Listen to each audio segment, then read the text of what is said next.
درود و سلام تقدیم میکنم به تمام شما دوستان عزیز. امیدوار هستم که همیتون خوب باشین. در گزارش جدیدی که در وبسایت BBC فارسی نشر شده گفته شده که امضای فرمان جدید مهاجرتی دونالد ترامپ رئیس جمهور امریکا افزایش مهاجرت را در سطح جهانی دچار دیگرگونی و سردرگمی کرده است.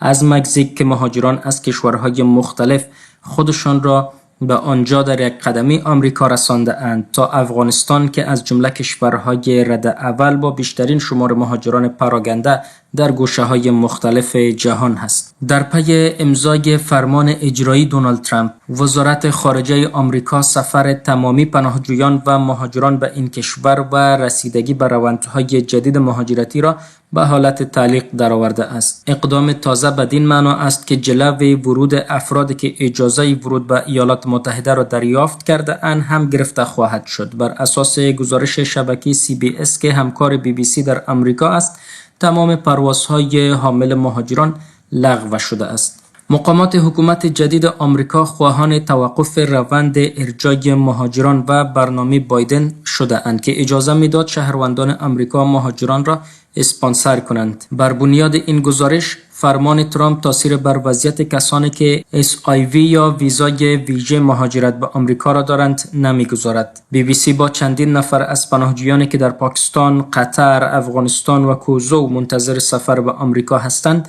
صحبت کرد.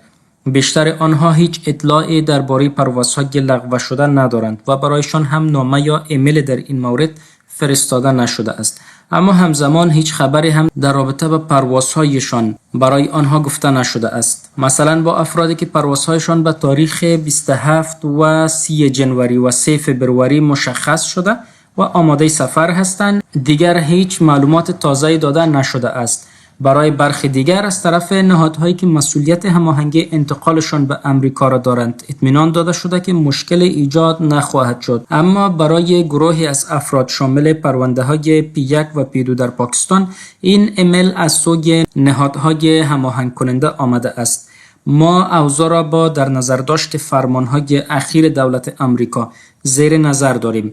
همین که آخرین اطلاعات در رابطه با سفر شما به امریکا در اختیار ما قرار بگیرد با شما در میان خواهیم گذاشت. در همین حال، بنیانگذار افغان ایوک، مجتمع نهادهای مربوط به تخلیه اتباع افغانستان، دیروز در پست در شبکه ایکس نوشت: فرمان برنامه پذیرش مهاجران که از 27 جنوری اجرایی می شود، این برنامه را به صورت نامحدود به حالت تعلیق در می آورد.